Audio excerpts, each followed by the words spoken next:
Hey everybody, I want to talk about a little bit of what I'm doing to spend my time where obviously we have a lot more of it in over the last couple weeks. So probably haven't picked up books nearly as much as research, which is also not nearly as much as what I've been doing with some of these online continuing education modules that I've kept in my queue. So one of the first ones that I've been working on for a while was a shoulder seminar that was taught by a chiropractor named Michael Maxwell. Now, Michael Maxwell and another chiropractor up in the Pacific Northwest, Vancouver, Victoria area own a company called Somatic. And when I do these reviews, I will disclose if this is something that I have purchased or has been given complimentary. So they have provided me this seminar complimentary, and the one of the things that they were looking for was some kind of critique or evaluation of the platform that they were using. And it's interesting that they've already changed it, which is pretty good.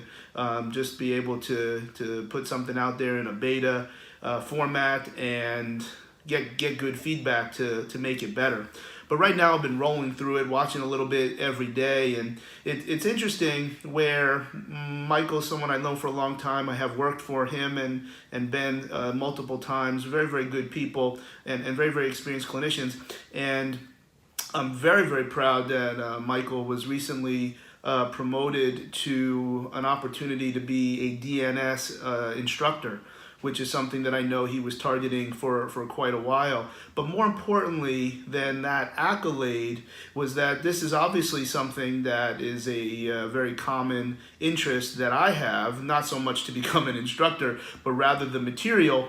And to be able to see how those influences and material gets pushed through a lens that isn't necessarily commercially driven, meaning he's not representing DNS in this seminar. He's representing himself. He's representing somatic senses. And it's really, really important, I think, to be able to understand some of these very, very valuable, very, very excellent commercial models, but through the lens of someone that doesn't always represent that commercial piece. And I think that's a lot of the things that I've done, where there's certainly things that I favor very, very much, such as DNS. But if I discuss it, it's certainly not using any of their marks, but rather taking the concepts. And that's what I've really enjoyed. And it's almost like what Michael expected. He's like, you're probably just going to skip to the end and just watch. And that's one of the things that I think is of use if we're going to choose to engage with some of these continuing education pieces. There's a couple things to think about. And one of them in this case is I'm just going in as a voyeur. I just want to see someone who's very, very like-minded, using a lot of the similar methodologies and techniques that I would use, and just watch them do it a little bit differently. And in my case, it's sometimes when volume is lower, not that I'm not working, but maybe I don't work with a lot of different people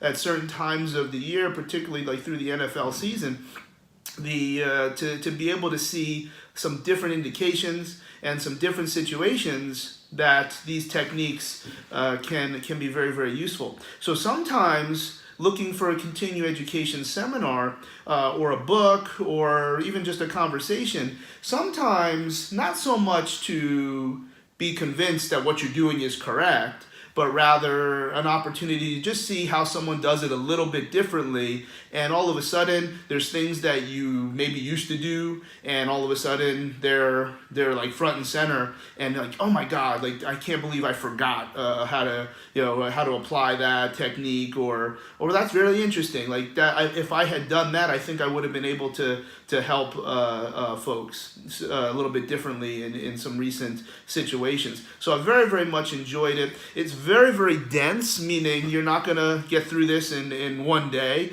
This was a live seminar that Michael taught, I think, a couple years ago. Information is still extremely, extremely consistent, and a lot of anatomy, a lot of biomechanics, and a lot of explanations of why and how. And then, of course, the part two, if you will, it's divided up into many different chapters, but part two would probably be more towards the manual techniques and the exercise techniques. It's bucketed into mobility and motor control. Lots of things that are very, very easy to funnel and to add to what you're doing. So sometimes you take a seminar to throw out some things. Sometimes you take a seminar to replace some things. And sometimes you take a seminar to support some things. And good things will happen anytime you can accomplish those things.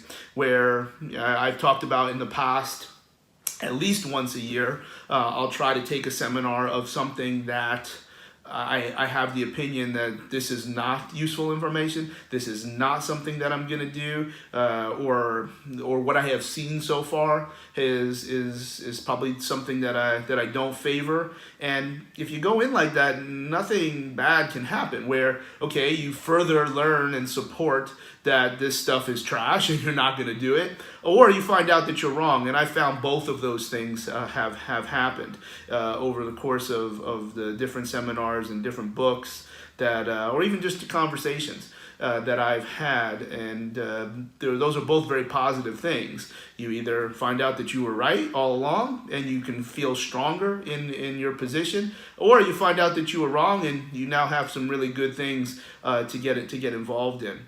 So, very different than some other shoulder seminars out there. This is definitely for clinicians, whereas, of course, anyone can get in there and purchase it. I would find it very, very strange as to why someone with a fitness background would be interested in this, but I have to be very, very consistent. I think everyone should know everything, and when that happens, we're able to keep each other accountable because no one can do everything. That being said, I think this seminar is primarily for clinicians, for people dealing with pain, people dealing with or that have a work setting where being able to spend time with a client to execute some very precise exercises that will then yield some very, very dramatic results. These aren't the only exercises that are out there. However, the more I think we found with some of the DNS exercises, which is a big part of the second part of this entire seminar, that if they take some time to coach, and they really take some. There's a significant combination of using your hands to support different body parts and having almost some very esoteric exchanges between your manual contact and the body's ability to centrate. And I think that can be very, very frustrating when you just learn the exercises, but not necessarily getting a strong background of how to use your hands to coach. And I think Michael does a very, very, very good job of that, but without only the assumption that joint centration and all that it means is the only thing you're targeting. There's some significant research that he goes through, some significant anatomy and biomechanics along with the neurology. And because it's a large seminar, large meaning maybe it's hard to count, but probably 25, 30 attendees, there's some good examples of different people that have different issues that can be used as examples. Everybody's jacked up usually in these types of seminars. So now that being said, that doesn't mean when you practice these techniques with each other, all of a sudden everything makes perfect sense. Because if you're applying a technique to someone that doesn't necessarily need it or doesn't have the indication for it, sometimes it's hard to gain the psychomotor skills to apply the technique, or to truly understand like what a stiffness feels like, what neurogenic tension feels like, what a capsular restriction feels like, and then start to create images from your hands into your head, and then apply an exercise that should be able to develop the proper adaptations for what you see in the evaluation. So I tweeted recently that one of the things that I'm taking the time is really appreciating of looking at shoulder motion and shoulder performance in multiple different ranges of motion. And what you'll find is if you keep looking, you may find a very, very significant change in performance, whether it be a strength test or a range of motion test. And that really should indicate that this is a centration issue and not necessarily a stiffness issue. Because if what you're looking for exists in one position, that means it's there. That means the length of the surrounding connective tissues is there.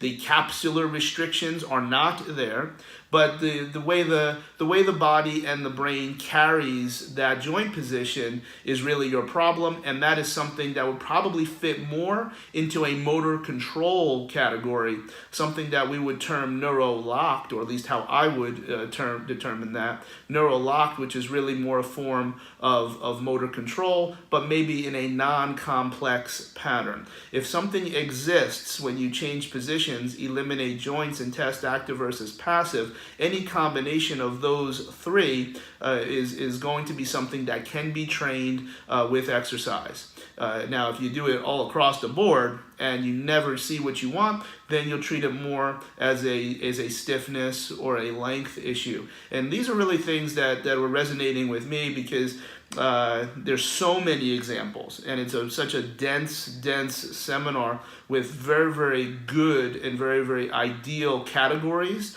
of what we're looking for and what you do when you see it and what exercises you can apply there. I think is very, very useful. So again, I do think that this seminar is probably more for clinicians, but again, everybody should know everything so we can keep each other accountable. Just because everybody knows everything doesn't mean everybody should do everything. And again, that goes back to how do you spend your time? If you don't have time to dig in and make a lot of mistakes, it's going to be very, very hard to become excellent at something.